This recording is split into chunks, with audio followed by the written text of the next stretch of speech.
بسم اللہ الرحمن الرحیم. السلام علیکم. میں ہوں ڈاکٹر ثانیہ چودھری اور آپ دیکھ رہے ہیں یوٹیوب چینل. آج کے اس ولاگ میں ہم 2-3 اہم خبروں کے اوپر کچھ تبصرہ کریں گے. ایک تو سب سے پہلے جنرل باجوہ کے ریٹائرمنٹ کے بعد جو آرمی کے نئے چیف کی اس وقت کچھ ان کی مصروفیات ہیں اور وہ جو کچھ ڈیسیژنز لے رہے ہیں اس کے اوپر ایک مختصر سی بات ہے. دوسرا، ایک نئی پولیٹیکل پارٹی جو ہے اس کے بننے کی بازگشت چل رہی ہے. اس کے بعد ہم بات کریں گے پاکستان کے جو پاکستانی اہلکار ہیں مختلف ایمبیسیز میں، ان کو اس وقت کس طرح کے سیکیورٹی خدشات پیش آ رہے ہیں، کچھ بات اس پہ بھی کریں گے. اور سب سے ضروری اور آخر میں ارشد شریف شہید، پاکستان کے ایک ٹاپ رینکنگ جرنلسٹ جن کو کینیا میں جن کا ٹارگیٹڈ مرڈر کیا گیا، ان کے ٹریبیوٹ ان کو دیتے ہوئے ان کے آنر میں عمران ریاض خان جو کہ ایک اور پاکستان کے ٹاپ رینکنگ جرنلسٹ ہیں، عمران ریاض خان نے ان کے آنر میں ایک ایمبولینس سروس سٹارٹ کی ہے. ایک بات ہم کچھ اس کے اوپر بھی کریں گے. تو سب سے پہلے ہم شروع کرتے ہیں ارشد شریف شہید کے آنر میں جو ایمبولینس سروس عمران ریاض خان نے سٹارٹ کی ہے اس کے حوالے سے. یہ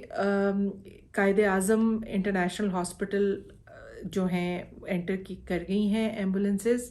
اور ان کی جو آپریشنز اور ان کو ہینڈ اوور جو ہے وہ ارشد شریف شہید کے فیملی جو ہے اس کو کر دیا جائے گا. اس کی اناگریشن جو ہے وہ ارشد شریف شہید کی والدہ سے کروائی جائے گی. تو یہ تو اس امید کے ساتھ کہ جلد عنقریب ارشد شریف کے قاتلوں کا پتہ چلے اور ان کو ان کے کیفر کردار تک پہنچایا جائے. دوسری خبر جس کے اوپر آج کے ویلاگ میں ہم نے بات کرنی تھی وہ جنرل عاصم منیر شاہ کے کمان سنبھالنے کے بعد انہوں نے ISI کا دورہ 5 دسمبر کو کرنا تھا، لیکن چونکہ یہ انفارمیشن جو ہے سوشل میڈیا کے اوپر لیک ہو چکی تھی تو انہوں نے اس کو ملتوی کر دیا ہے اور ایکسپیکٹ کیا جا رہا ہے کہ وہ کسی بھی وقت ایک دورہ جو ہے ISI کا بغیر بتائے ہوئے اچانک سرپرائز طریقے سے کریں گے. اور اس کے لیے آلریڈی بریفنگز ان کو دی جا رہی ہیں، آلریڈی دینی شروع ہو چکے ہوئے ہیں جو بھی کنسرنڈ آفیسرز ہیں. اس کے علاوہ جو جنرل باجوہ کا جو ٹینیور تھا اس کے ساتھ اعظم سواتی کا جو ایک ایپیسوڈ ہوا وہ سوشل میڈیا کے حوالے سے سب کے سامنے پبلک ڈومین میں یہ ساری انفارمیشن موجود ہے. اس وقت تک اعظم سواتی کے اوپر 50 FIRs درج ہونے کے بعد ان کو کوئٹہ لے جایا جا چکا ہے، جہاں پر ان کو ایک سیکنڈ ریمانڈ جو ہے وہ 10 دن کا ریمانڈ مانگا گیا تھا، لیکن ان کا 5 دن کا مزید فزیکل ریمانڈ جو ہے وہ دیا گیا ہے. تو اس کے اوپر کافی تشویش پائی جا رہی ہے پولیٹیکل حلقوں میں بھی. سیاسی جو پارٹی ہے پاکستان تحریک انصاف کی وہ بھی اس پہ ایک پرزور احتجاج جو ہے وہ کنٹینیوسلی شروع کر رہی ہے. اور اس کے علاوہ شہباز گل کے اوپر بھی پھر سے جو ان کے FIRs اور کیسز ہیں ان کو دوبارہ سے ایک دفعہ پھر ایکٹیو کر دیا گیا ہے، اور یہ بھی ایک بڑی تشویشناک بات ہے تمام پاکستان تحریک انصاف کے لیے بھی اور پبلک کے لیے بھی. پاکستان سیکیورٹی کے جو ایشوز ہیں وہ اس وقت نہ تو صرف ملک میں ہمیں دیکھنے کو مل رہے ہیں بلکہ وہ ملک سے باہر بھی اب پاکستانی سفارتکار جو ہیں وہ اب محفوظ نہیں رہے. ابھی پچھلے 2-3 دن پہلے جو افغانستان میں پاکستان کے ایمبیسڈر ہیں، پاکستان ایمبیسڈر ٹو افغانستان جناب عبید الرحمن نظامانی صاحب، ان کے اوپر ایک فائرنگ اٹیک باقاعدہ ٹارگیٹڈ کیا گیا ہے، جس کے اندر جو فائرنگ کرنے والے تھے وہ 1 سے زیادہ لوگ تھے، اور وہ آلریڈی ارد گرد کی بلڈنگز میں چھپے ہوئے تھے اور انہوں نے ایک باقاعدہ آرگنائز طریقے سے یہ اٹیک کیا، جس میں سپاہی اسرار احمد جو ہیں انہوں نے اپنے باس کو بچاتے ہوئے، اپنے ایمبیسڈر کو بچاتے ہوئے خود کئی گولیاں جو ہیں وہ کھائیں اور کرٹیکل کنڈیشن میں ہیں، اور ہم دعا کرتے ہیں کہ وہ جلد صحت یاب ہوں، اور جو پاکستان کے ایمبیسڈر ٹو افغانستان ہیں عبید الرحمن نظامانی صاحب، وہ محفوظ ہیں، اور اللہ تعالیٰ انہیں محفوظ رکھے اور باقی کا بھی جو عملہ ہے اسے محفوظ رکھے۔ اس وقت تک داعش نے اس سارے واقعے کی، اس فائرنگ کی جو رسپانسبلٹی ہے، ذمہ داری ہے، وہ قبول کر لی ہے، اور یہ داعش جو ہے ایک ایکٹیو ہے افغانستان میں۔ ایک اس سے پہلے کہ وہ یہ ذمہ داری قبول کرتے، کیا سرائی چل رہی تھی کہ یہ ٹی ٹی پی کی بھی ایک کارروائی ہو سکتی ہے، لیکن ٹی ٹی پی کی کارروائی اس لیے یہ نہیں ہو سکتی تھی کیونکہ طالبان آلریڈی اس وقت افغانستان میں حکومت میں ہیں، اور اگر یہ تحریک طالبان جو ہے وہاں پر یہ واقعہ جو تھا اس کے پیچھے ہوتی تو پھر افغانستان کی جو حکومت ہے اس کے لیے بہت ایک مشکل سچویشن جو تھی، فیس سیونگ بہت مشکل ہو جانی تھی۔ تو داعش نے یہ رسپانسبلٹی جو ہے اس کو قبول کر لیا ہے۔ اس کے علاوہ مزید خبریں یہ بھی آ رہی ہیں کہ تحریک طالبان پاکستان کی طرف سے بلوچستان میں خود کش بمبار، خصوصی طور پہ جو اس وقت ایک خاتون کا ذکر کیا جا رہا ہے اور ان کے بارے میں تمام ڈیٹیل انٹیلیجنس جو ہے وہ بھی موجود ہے، تو وہ بلوچستان میں آلریڈی موجود ہیں، اور وہ جو خبریں آ رہی ہیں اس کے اکارڈنگ وہ اس انتظار میں ہیں کہ انہیں کب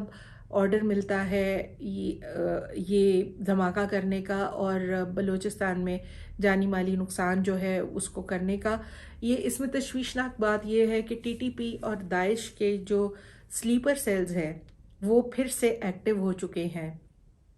کچھ عرصہ، کچھ وقت، خصوصی طور پہ عمران خان کی حکومت کا وقت، جب عمران خان پرائم منسٹر تھے، اس وقت یہ سچویشن جو تھی قدرے انڈر کنٹرول تھی، اور کوئی اس طرح کے جو واقعات تھے خودکش بمبار کے یا اس طرح کی فائرنگ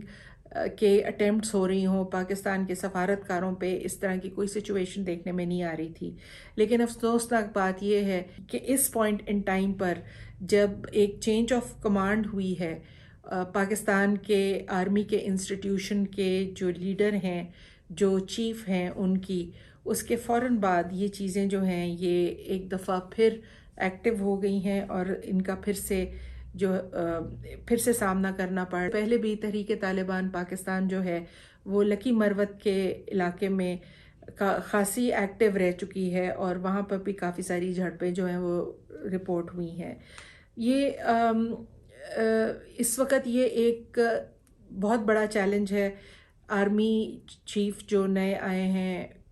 جنرل عاصم منیر شاہ صاحب کے لیے، کہ وہ کس طرح سے ان چیزوں کو اپنے کنٹرول میں لیتے ہیں اور کیا اسٹریٹجیز بناتے ہیں، کیا لائے عمل اختیار کرتے ہیں کہ ان کے جو ایسٹرن بارڈرز کنٹری کے ہیں اور جو ویسٹرن بارڈرز ہیں وہ محفوظ رہیں، اور وہاں سے جو ایک دم سے یہ ان کی کمان سنبھالنے کے بعد جو سچویشن خراب ہونی شروع ہو گئی ہے وہ پھر سے جو پیسفل ہو سکے۔ لائن آف کنٹرول کشمیر کی سائڈ پر انہوں نے آتے ہی اپنی کمان سنبھالتے ہی وہاں لائن آف کنٹرول پہ وزٹ کیا اور یہ میسج دیا کہ کشمیر جو ہے وہ پاکستان کے لیے بہت اہمیت رکھتا ہے، اور پاکستان کشمیر کے ساتھ کھڑا ہوا ہے۔ اسی طرح سے افغانستان کے بارڈر کے اوپر بھی جو یہ انفلٹریشن پاکستان کے اندر آ رہی ہے اور پاکستان کے باہر جو پاکستانی سفارتکاروں کی جو ایک دم سے وہ اتنے غیر محفوظ ہو گئے ہیں، ان کے لیے بھی کوشش یہ کرنی پڑے گی، ان کو کوئی لائے عمل اختیار کرنا پڑے گا تاکہ یہ میسج جلد جائے کہ پاکستانی جو ہیں ان کی سیکیورٹی اسٹیٹ کے لیے اور آرمی کے انسٹیٹیوشن کے لیے بہت معنی رکھتی ہے۔ اس کے بعد